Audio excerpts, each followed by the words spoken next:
My parents sold me for $500,000. Interesting thing about family debt. Eventually someone decides a daughter is easier to liquidate than the problem itself. The buyer was a man in a wheelchair waiting at the end of a gravel driveway in rural Nebraska. And my mother called it a blessing. I called the man I loved and ended our engagement in under 3 minutes. That was supposed to be the worst day of my life. It wasn't even close. Because 1 year later, inside a room full of people who thought they'd won, I opened a leather folder. And every person at that table stopped breathing. My name is Maren Mathis. Geochemist. 32 years old. Specialized in subsurface mineral mapping for the Nebraska Geological Survey. Quiet work. Precise work. The kind of career where rocks tell the truth more reliably than people. Interesting, honestly. Because geology teaches you something early. The most valuable things on Earth usually spend years buried beneath pressure. I grew up in a town so small the church and post office shared a parking lot.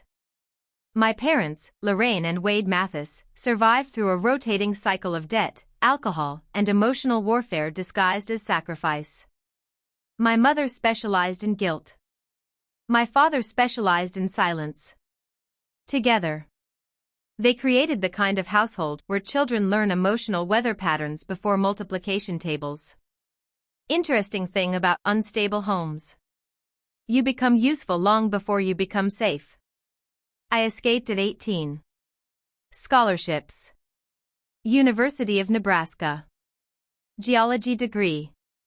Masters in geochemistry funded through insomnia, student jobs, and caffeine strong enough to strip paint. By 31. I was finally stable. Apartment in Lincoln. State job. Health insurance. Quiet mornings. The kind of life people from survival households secretly fantasize about while pretending they don't deserve it. Then I met Daniel Pruitt. Software engineer. Warm eyes. Easy laugh. The kind of man who listened completely when you spoke. Interesting, honestly. Because people raised around chaos don't fall in love with excitement first. We fall in love with calm. Daniel proposed on a Tuesday night in our kitchen while pasta boiled over behind him. No speech rehearsed. No dramatic setup. Just nervous hands and honesty. I want boring mornings with you forever. Interesting thing about healthy love. It sounds almost disappointingly simple to people trained for survival. I said yes before he finished asking. The ring stayed on my finger exactly 14 hours before my mother called. Her voice hadn't changed in 13 years. Same cadence. Same manipulation wrapped in concern. We're in trouble, Maren. I sat upright immediately. Because daughters from unstable homes remain emotionally programmed for emergency response long after escape. How much? It's not about money. Lie. Huge lie. Interesting, honestly. Because when people say it's not about money, it's almost always catastrophically about money. She explained in fragments. Debt. Collections. Foreclosure. My father's liver problems. And then finally, there's a way out for all of us. That sentence chilled me instantly. Not relief. Strategy. Huge difference. I said no twice before even hearing the plan. Instinct. Survival instinct. Then she said the phrase she always used whenever she needed obedience. After everything we sacrificed for you. Interesting thing about manipulative parents. They present basic responsibilities like unpaid loans eventually due with interest. They arrived 3 days later unannounced. Rental sedan. My mother in pressed beige slacks and lipstick too bright for morning. My father thinner than I remembered. Eyes tired. Hands shaking slightly from either illness or withdrawal. Maybe both. Lorraine entered my apartment like she was evaluating resale value. Sit down, baby. We have something wonderful. Wonderful. Interesting, honestly. Because dangerous people often describe life-altering violations with cheerful vocabulary first. She opened a leather folder across my kitchen table. Inside. Property photographs. A survey map. Attorney paperwork. And one typed proposal that made my stomach physically drop. The Holloway family. Rural property outside Cedar Bluff. Son named Robert. 35. Paralyzed from the waist down after a mining accident. Family offering $500,000 to any woman willing to marry him. Interesting thing about trauma. Sometimes your brain protects you by delaying comprehension several seconds. I stared at my mother waiting for the punchline. None arrived. He needs stability, she explained calmly. You're stable. My father stared at the floor. My mother tapped the paperwork like she was selling me a timeshare. He can't do better than you. That sentence landed harder than the proposal itself. Interesting, honestly. Because cruelty reveals itself most clearly in casual wording. I told them to leave immediately. My mother didn't move. We owe $160,000. Pause. The house is gone in 90 days. Another pause. Your father won't survive another collection cycle. Then she pressed her hand flat across the folder. This fixes everything. I looked directly at her. It doesn't fix me. For the first time since arriving. My mother lost expression completely. Tiny crack. Huge truth. Then she smiled softly. The exact smile she used when I was 9 and tried locking my bedroom door for privacy. Honey. Pause. You've been fixing yourself your whole life. Another pause. Let us catch up. Interesting thing about emotional exploitation. People who benefit from your strength eventually start treating it like public property. I didn't sleep that week. I rotated Daniel's engagement ring endlessly around my finger until the skin beneath turned red raw. And every time I tried imagining saying no, I saw my father collapsing inside a foreclosed house while my mother blamed me for it publicly. Interesting, honestly. Because children from guilt-based homes rarely make decisions freely. We make them under emotional hostage conditions. I drove to Daniel's apartment the following Tuesday. Exactly 1 week after the proposal. He answered smiling. Coffee mug in one hand. Laptop balanced on books. Ordinary evening. Ordinary future. The kind I was about to destroy. Hey, he said. You hungry? I removed the engagement ring slowly. Placed it on the coffee table between us. The diamond caught the kitchen light. Neither of us looked away from it. Interesting thing about heartbreak. Sometimes silence explains the situation before words do. Marin? I sat on the arm of his couch because standing suddenly felt impossible. I can't marry you. Daniel didn't yell. Didn't panic. Just sat across from me carefully like someone approaching unstable ground. Is there someone else? No. There's no other man. Just a transaction. A debt. A family bill arriving 13 years late.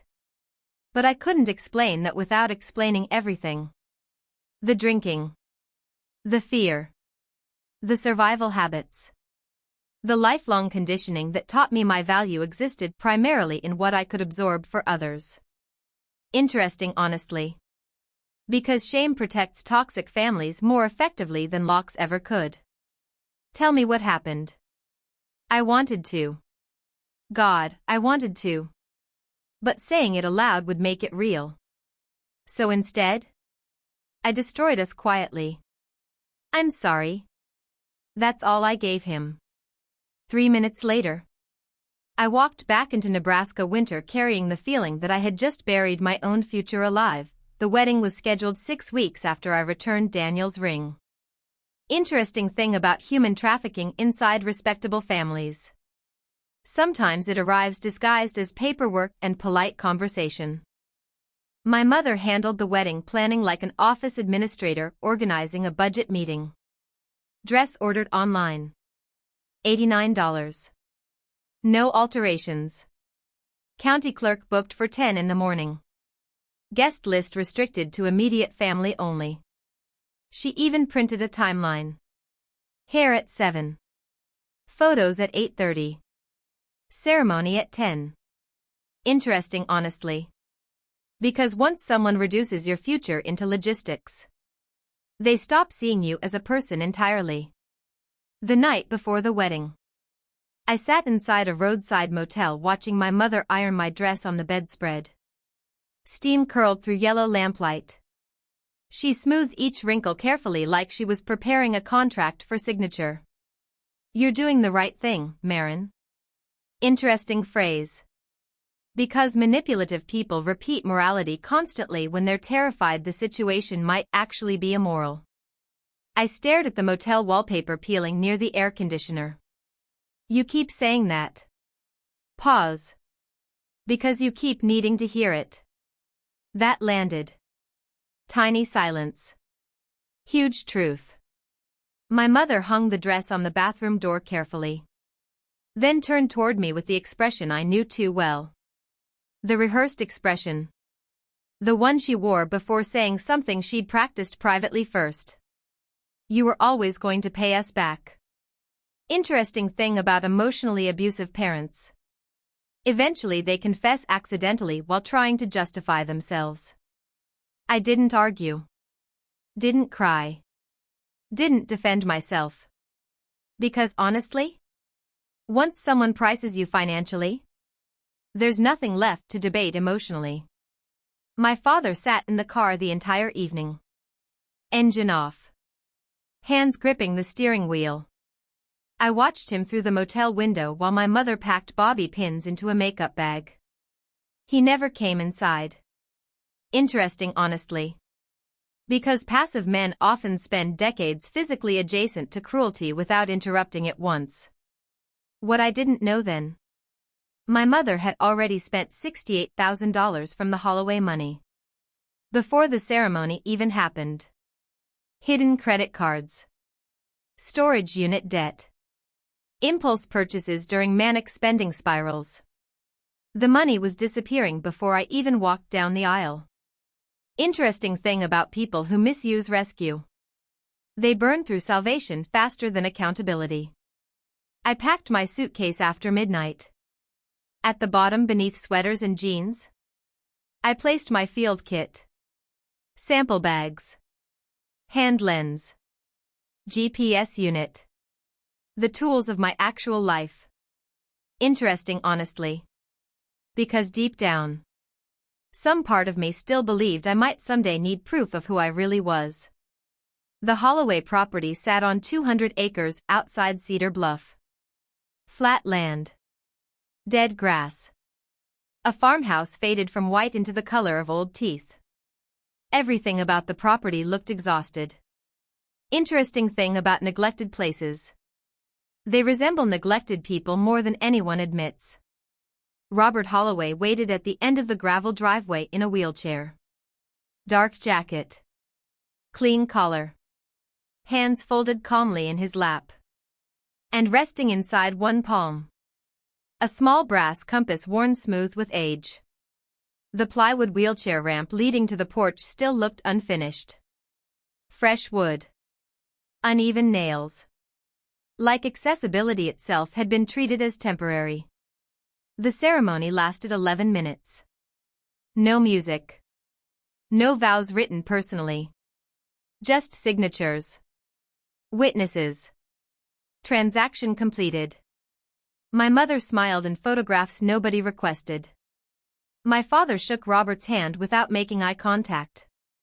Interesting honestly. Because shame avoids eye contact long before guilt learns language.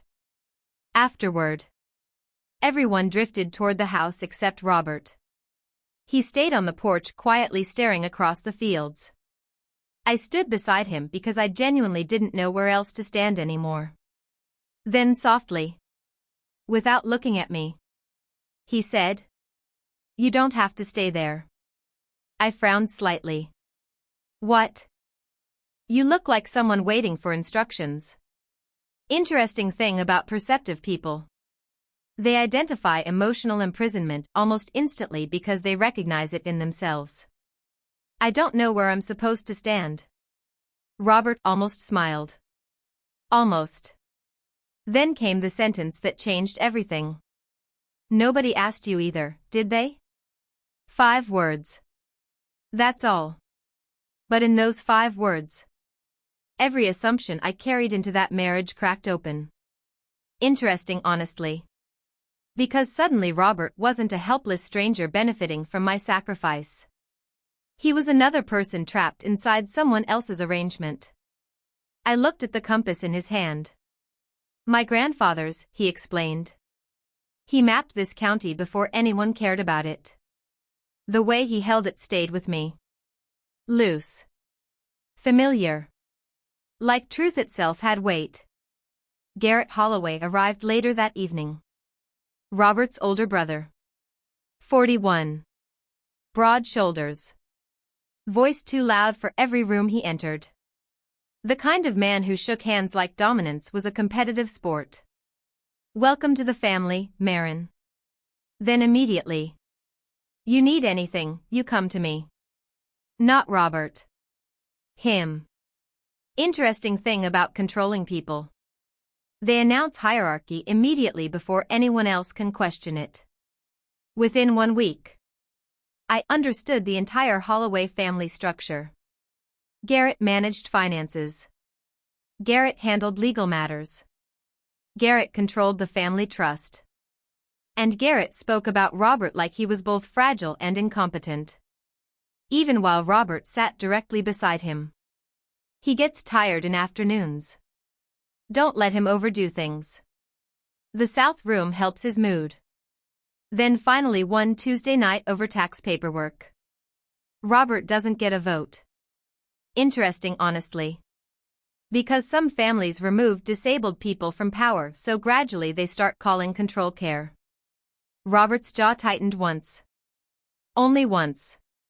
Then relaxed again. I washed dishes afterward thinking about a geological term I hadn't used since graduate school. Overburden. The layers of dirt and rock covering something valuable beneath the surface. Interesting thing about human beings. We bury each other emotionally the exact same way nature buries minerals. Spring became summer. Summer became routines. Robert reading in the study. Me commuting to the geological office. Quiet dinners. Careful conversations. 2 strangers learning each other's edges slowly. Then one afternoon, I found him alone inside the barn repairing the well pump motor himself. Tools spread across his lap. Hands steady. Precise. Nothing about him matched Garrett's narrative. "The impeller was shot," Robert explained calmly. Garrett planned to spend $400 replacing the whole system. "How do you know how to fix that?" He looked up briefly. "I have a hydrogeology degree and 6 years of fieldwork." Interesting thing about buried truths. They usually surface casually once someone finally asks the right question. Connie, the home health aide, filled in the rest later. Robert worked in geological consulting before the accident. Groundwater mapping. Subsurface analysis. Field surveys. "He's the smartest person in this house," Connie whispered while folding towels. Garrett just hates admitting it. That changed something inside me permanently. Because suddenly, I realized both our families had built the same lie around different people. Mine said I existed to fix everyone else. His said he no longer mattered after becoming disabled. Interesting, honestly. Because controlling systems survive by convincing useful people they're powerless. Autumn arrived. Then winter. And one night at dinner, Robert made me laugh unexpectedly. Real laugh. Sharp enough to surprise both of us. I stared at him afterward for several seconds too long. Interesting thing about healing. Sometimes it begins the exact moment someone sees you clearly without asking for anything in return. By the end of that first year, I understood something terrifying. The man my family sold me to was the only person in either family who had never lied to me once. By the end of that first year, I understood something terrifying. The man my family sold me to was the only person in either family who had never lied to me once. Interesting thing about trauma. Sometimes your nervous system recognizes safety long before your heart trusts it. Winter settled heavily across Cedar Bluff that year. Snow piled against fence posts. Wind rattled the old farmhouse windows at night. And somewhere by the end of that first year, I understood something terrifying. The man my family sold me to was the only person in either family who had never lied to me once. Interesting thing about trauma. Sometimes your nervous system recognizes safety